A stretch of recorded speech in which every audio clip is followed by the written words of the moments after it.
What if I told you that British wine isn't just a punchline anymore? While the French were laughing at us and the Germans were looking smug, 20 British vineyards quietly started producing bottles that would make continental winemakers choke on their Chardonnay. Some of these will have you reaching for your wallet, and others will remind you why we stuck to beer for so long. Let's see which British wines are worth drinking and which ones should have stayed in the ground. Tesco Finest English. Sparkling is what happens when a supermarket decides to jump on the English wine bandwagon without actually understanding what makes wine good. It comes in that generic bottle with the finest label slapped on it, and you bought it once because it was on offer and you needed something vaguely posh for a barbecue. The bubbles disappeared within seconds of opening, the taste was aggressively acidic, and halfway through the first glass, everyone had quietly switched back to Prosecco.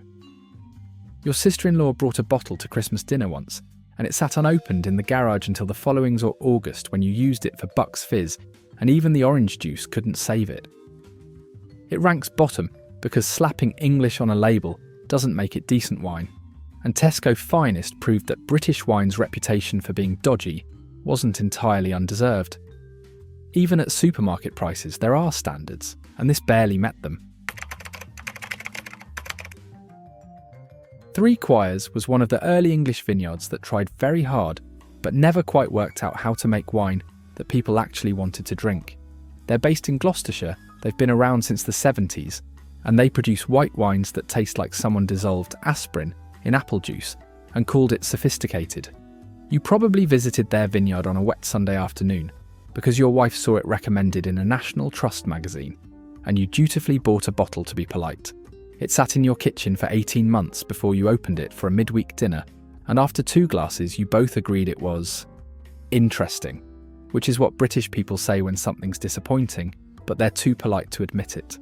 Three Quires ranks here because being a pioneer doesn't automatically make you good, and their wines represent that awkward era when English vineyards were trying to copy continental styles without understanding British terroir. They deserve credit for trying, but that doesn't mean you should drink their wine. Sharpham is a Devon vineyard that produces white wines which taste exactly like you'd expect West Country wine to taste. Vaguely fruity, slightly odd, and not quite right. They've been making wine since the 80s on the banks of the River Dart, and locals are fiercely loyal to them in that way people defend things from their county, regardless of quality. The bottles have that earnest, worthy look that immediately tells you this wine takes itself very seriously. And when you taste it, you realise it shouldn't. Your mate who moved to Totnes for the lifestyle gave you a bottle once and you smiled and nodded while secretly thinking you'd rather have had a pint of jail ale. They rank low because regional pride can only carry wine so far, and Sharpham proves that lovely countryside doesn't automatically translate into lovely wine. It's the vinous equivalent of a well-meaning craft project. Admirable effort, questionable results. Denbies is England's largest vineyard, sprawling across Surrey Hills like a continental estate that somehow got lost and ended up near Dorking. They produce enormous quantities of white and sparkling wines that are technically competent but utterly forgettable, the kind of thing you'd drink at a wedding reception without remembering a single detail about it afterward. You probably visited on a coach trip organised by someone's golf club, took the tour, bought a bottle from the gift shop, and it's still sitting in your cupboard 3 years later because you keep meaning to open it, but never quite feel the occasion warrants it. The wines taste like they were designed by committee, inoffensive, bland, and so carefully neutral that they've removed anything resembling character. Denbies ranks here because being big doesn't mean being good, and their wines prove that English vineyards can produce mediocrity at scale just as effectively as anyone else. They're functional wines for people who don't really care about wine, which rather misses the point. If you're enjoying this journey through British wine and wondering whether your favourite made the cut, hit that subscribe button now. The top rankings are coming, and some of them might surprise you. Bolney is a Sussex vineyard that's been making wine since the 70s, and their bottles have that classic English problem of trying too hard to be serious when they should have just focused on being drinkable.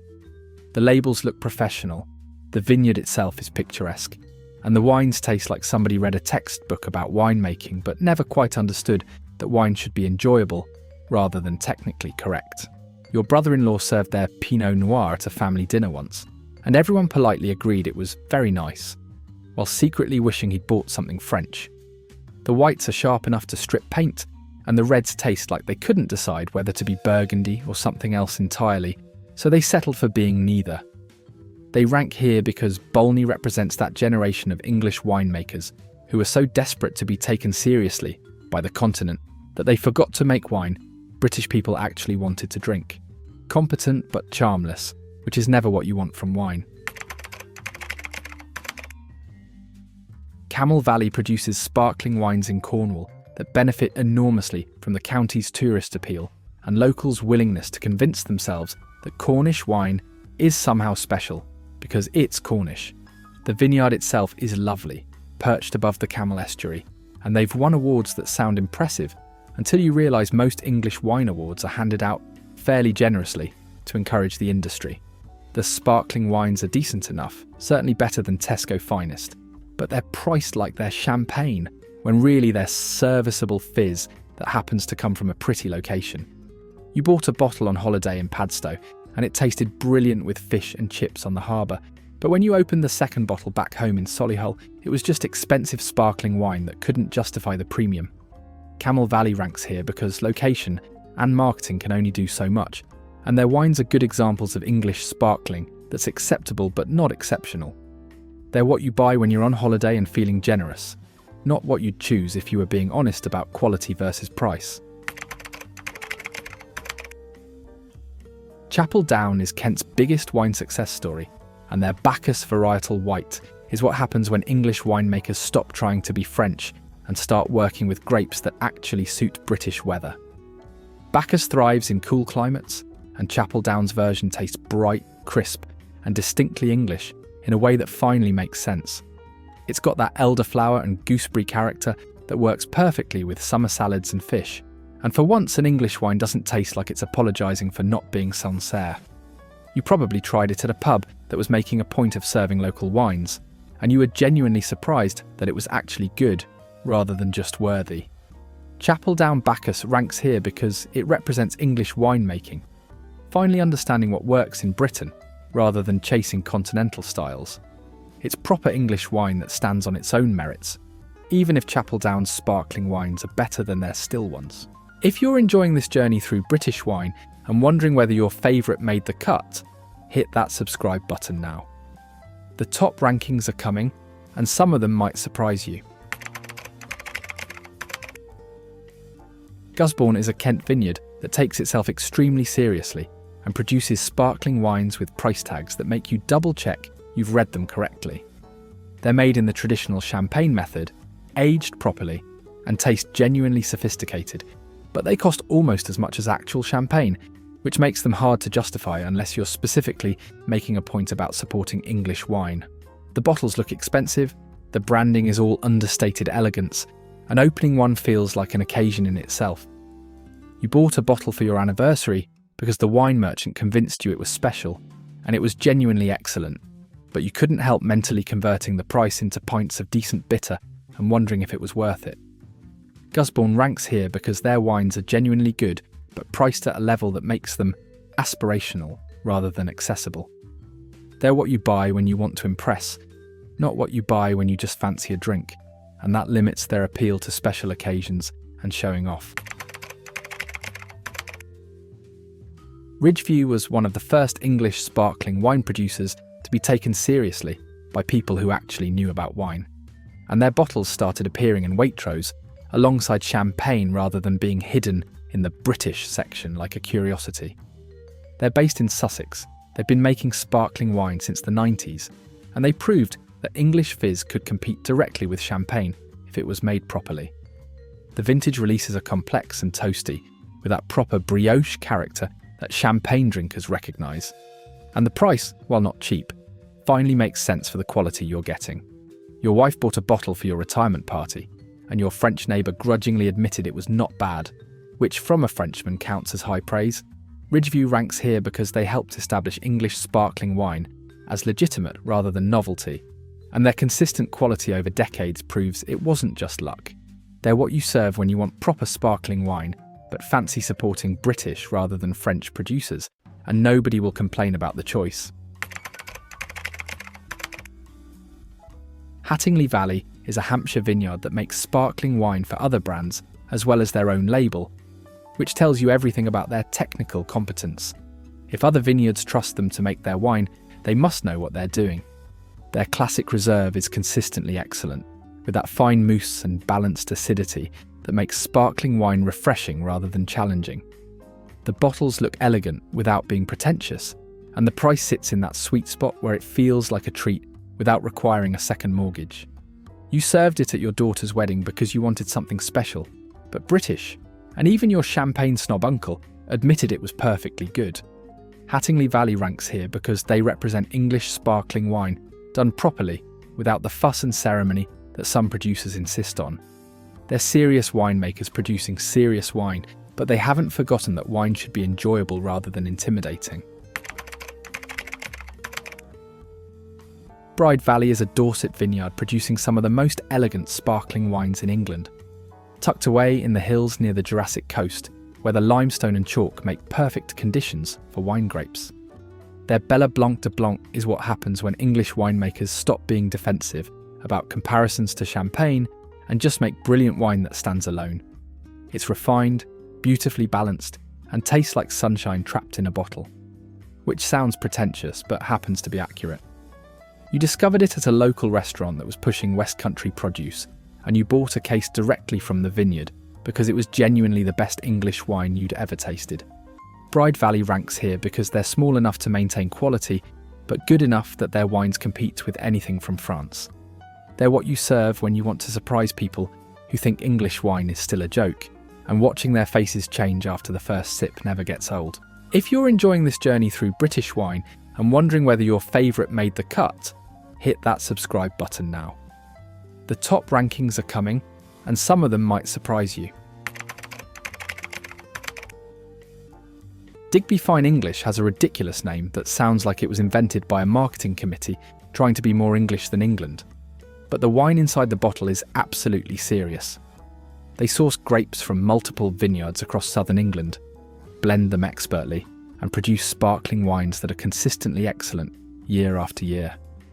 The reserve releases are rich and complex, with that toasty, biscuity character that comes from proper aging, and the price, while premium, is justified by what's in the glass. You bought a bottle for a milestone birthday because you wanted something special, and English, and it was so good you went back and bought half a dozen more to lay down in the garage. Digby ranks here because they've mastered the art of blending fruit from different sites to create consistency, which is exactly what champagne houses do. They're proof that English sparkling wine has moved beyond individual vineyard quirks into serious professional winemaking that can compete internationally. Exton Park is a Hampshire vineyard that produces some of the most refined sparkling wines in England, with a focus on elegance rather than power that suits the English climate perfectly.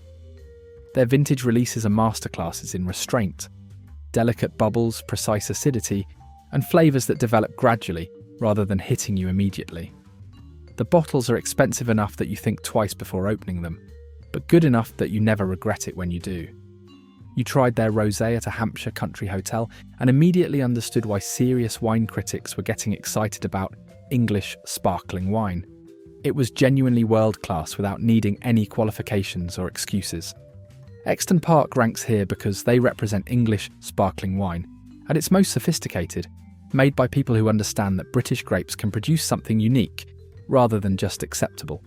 They're what you serve to French guests when you want to prove that English wine has arrived, and they'll convince even the most sceptical continental. Wiston Estate sits on the South Downs in Sussex, where the chalk soil is identical to Champagne's, and they've used that geological advantage to produce sparkling wines that are genuinely comparable to decent champagne. Their vintage releases are classic in style, toasty, complex, beautifully structured, and they age brilliantly if you've got the discipline not to drink them immediately. The winemaker worked in Champagne before returning to Sussex, and it shows in every bottle. You bought a case when the 2010 vintage was released, tucked it under the stairs, and 5 years later, Those bottles were extraordinary, proof that English sparkling wine could develop and improve just like proper champagne. Wiston ranks here because they've combined perfect terroir with expert winemaking to create something that doesn't need excuses or context. They're simply excellent sparkling wines that happen to be English, and that's exactly what the industry needed to produce to be taken seriously internationally. Coates & Seeley is a Hampshire vineyard founded by a former city financier and a winemaker who'd worked in Champagne, and their sparkling wines are what happens when you combine proper funding with actual expertise. They're based on the same chalk as Champagne, they use identical methods, and crucially, they don't pretend to be making something traditionally English. They're making Champagne-style wine in Hampshire, and they're brilliant at it. The La Perfide release is their top cuvée, aged for years before release, and it tastes like serious champagne at half the price. You discovered them at a wine tasting in Winchester, bought a case on the spot, and they've become your go-to bottles for celebrations that actually matter. Coates & Seeley ranks here because they represent English sparkling wine, competing directly with champagne on quality rather than hiding behind novelty or patriotism. They're what you serve when you want the best without the French premium, and nobody will feel shortchanged by the choice. Gusbourne's Blanc de Blanc deserves separate recognition from their estate wines because it's genuinely exceptional. Pure Chardonnay from Kent chalk, aged for years and produced in tiny quantities that make it harder to find than decent champagne. It's got that laser-sharp precision that great Blanc de Blancs achieves, with citrus and mineral notes that develop into brioche and toast as it ages.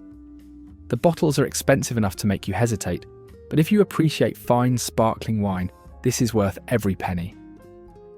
You bought a bottle for your daughter's graduation, opened it carefully, and the three of you sat in the garden savouring something genuinely special that happened to come from 40 miles down the road rather than Reims.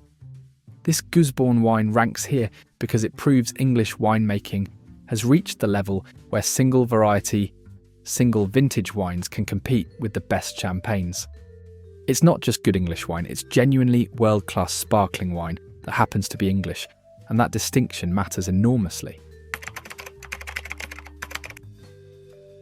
Nyetimber is the vineyard that changed everything for English wine. They were the first to prove that Sussex could produce sparkling wine that genuinely rivaled champagne, and their classic has been consistently brilliant for decades. They planted on the South Downs chalk in the 80s when everyone thought they were mad. They invested properly in equipment and expertise, and they created the template that every other English sparkling wine producer now follows. The classic wine is beautifully balanced, with enough richness to satisfy, but enough freshness to refresh, and it's aged long enough that it develops proper complexity. You've served it at family gatherings for years, and it's never disappointed. Reliable excellence in a bottle with an English postcode. Nyetimber ranks here because they're the founding fathers of serious English sparkling wine, and their classic remains the benchmark that everyone else is measured against. They proved it could be done, and they've maintained that quality consistently for 30 years, which is remarkable in any wine region. Herbert Hall is a Kent vineyard that produces tiny quantities of sparkling wine so good that most of it gets bought by restaurants and wine merchants before the public ever sees it. Their vintage releases are made from single vineyards, aged extensively, and taste like the absolute pinnacle of what English terroir can achieve. The 2013 vintage was extraordinary, complex, refined, powerful, but elegant, and drinking it felt like tasting the future of English wine. The bottles are nearly impossible to find, and expensive when you do, but if you're serious about English sparkling wine, Herbert Hall is the producer you need to track down. They rank this high because they represent English winemaking at its most ambitious and successful, producing wines that don't just compete with champagne, but offer something distinctly different and equally valuable. They're proof that English wine isn't just catching up with France. In some cases, it's going somewhere entirely its own.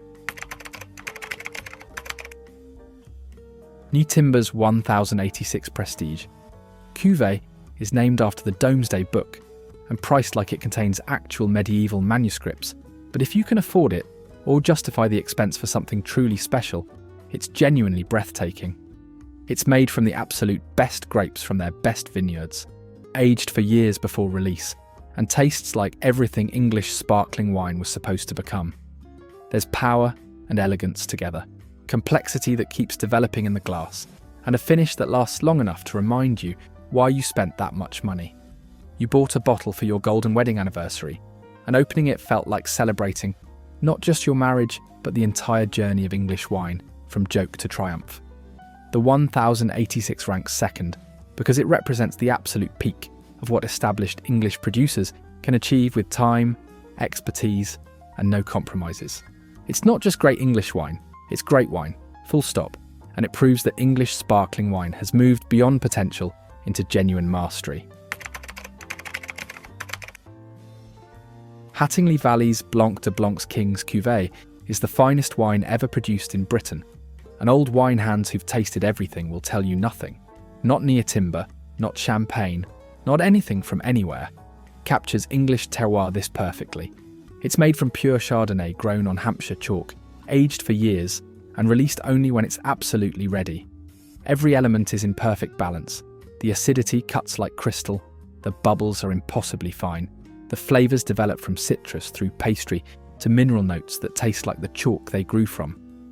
It's expensive enough to make grown men weep, but if you ever have the chance to try it, take out a mortgage if necessary, because this is what English wine was always capable of becoming.